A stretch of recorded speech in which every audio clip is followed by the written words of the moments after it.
Amrita is the substance of life and of death. In a nation consumed by war, where great clans vie for dominance, this mystical essence flows like the blood of the world itself. And so they fight, these lords and vassals, these spies and soldiers. But will they bring forth an age of peace?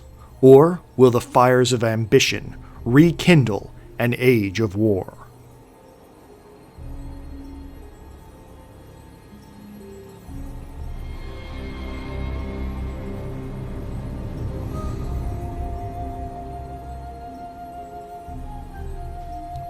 Nioh is an action game where you play as William, a sailor and soldier who travels to the distant land of Japan in order to find and defeat an evil sorcerer named Edward Kelly. Once there, William meets up with fictionalized historical characters such as Hattori Hanzo and Tokugawa Ieyasu to learn that Kelly has been gathering a mystical power to fuel his dark ambitions. Gameplay-wise, Nioh falls easily in line with other brutally difficult action games. Enemies have large pools of health and deal incredible damage, so if you're not careful, you can be quickly killed. You also have a stamina meter that is used up whenever you attack, guard, or dodge, and if you ever run out of stamina, your enemy will punish you for it.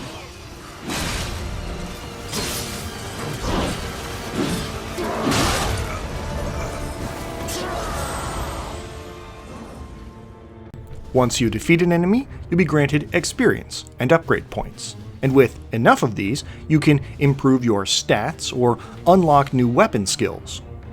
You'll also earn money, which can be used to buy new weapons and armor. The game is divided into a series of levels, each of which takes place at a separate location that is accessed via an overworld map. Now, where Nioh stands apart from some of its darker contemporaries is that it has a much stronger emphasis on customization and active combat. The customization comes from your ability to equip a wide variety of arms and armor. As you defeat enemies or complete missions, you'll be rewarded with special gear. All of this gear has randomized bonuses as well as rarity levels, and you get to pick and choose what armor and helmets you want in order to get the best effects with the strongest bonuses. In addition, there are 5 different types of melee weapons to equip and 3 different types of ranged weapons, each with their own strengths and weaknesses. Swords and chains are great for quick attacks, but spears and axes are great for knocking your enemy off balance and dealing lots of damage. On top of that, you also get a spirit animal, which gives you passive bonuses such as increasing your close combat damage or giving you a resistance to fire attacks. And you can swap any of these spirits or weapons or armor in and out depending upon what your current needs are. Now, in regards to active combat, as I mentioned before, you have a stamina meter, which drains as you attack or defend, and if it ever runs out and somebody hits you, you take massive amounts of damage. But what's interesting about Nioh is that everyone has a stamina meter, not just you. Enemies, monsters, even bosses, all of them have stamina meters, and the rules are the same. If your stamina runs out, you take much more damage. And this means that stamina management is a major part of the moment-to-moment strategy of combat. Because if you can weaken an enemy and cause their stamina to drop, you can rush in and attack them when they're off guard. And to help facilitate this, all of your weapons have stances that can be changed at any time. The 3 stances in-game are high, mid, and low, with the higher you go, the more damage you deal, and the lower you go, the faster your attack speed. Now, you can switch between these stances at will, even during combat, in order to react to the enemy and their tactics.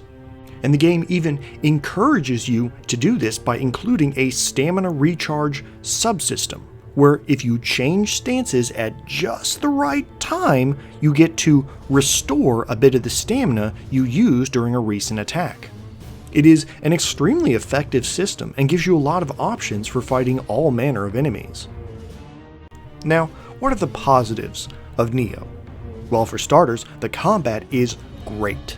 It's fast, it's frantic, and the way the game handles stamina means that both you and your opponents need to be constantly on guard.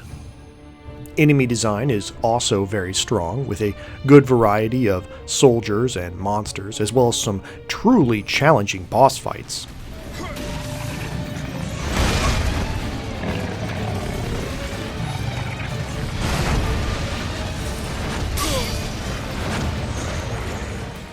The setting is also a lot of fun. You get to meet a lot of fictionalized historical characters from Japan's Warring States period.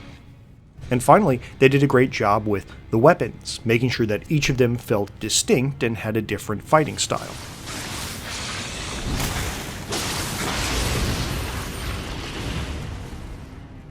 Now, unfortunately, on the downside, I'm not crazy about the game's level design. Now, the levels are typically laid out competently enough, with a mixture of open and enclosed spaces and shortcuts opening up as you progress, but they lack a certain visual appeal. There's a lot of caves, there's a lot of ancient Japanese castles, and they sort of blend together after a while. The game doesn't do a good job of giving you landmarks by which to navigate. Also, enemy patrols and alertness levels is a little questionable. Sometimes you can sneak up on them, sometimes they always know you're there, other times they're completely ignorant of your presence, even though it really seems like they shouldn't be. The rules aren't always 100% clear, and it makes attempting any sort of stealth or avoidance gameplay a matter of trial and error. Also, and this is probably my biggest complaint, while you can level up and change spirits at any shrine you find in the game, the only way to access the blacksmith is through the world map. And this means that whenever you're on a mission, you have no capacity to buy, sell, or upgrade items. And while this isn't so bad later on, it's really painful during the early levels. Because remember, all equipment has randomized bonuses, and so if you get to a point, say, I don't know, a boss battle, and having better gear would give you a better chance of getting past that point, you don't have a lot of options. You can either grind enemies for experience, which might take a while, farm mobs and hope that their equipment drops will be sufficient, which also might take a while, or finally just get good, which might take forever. And none of these options are ideal, but you can't leave a level until you've defeated the boss or used an escape option, so there you go. Still, despite my complaints about level design, Nioh is still a very, very good action game that delivers tight, nail-biting combat. If you want an action game that has a high challenge level, but also a deeper and more responsive weapon system, then yeah, this is definitely one to pick up. Alright, well, thanks for listening. I'll see you next time, Samurai. Otaku, away!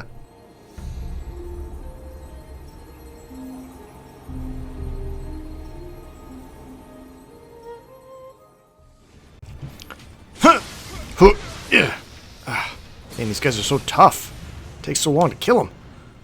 Alright, good. Hey, wait a minute.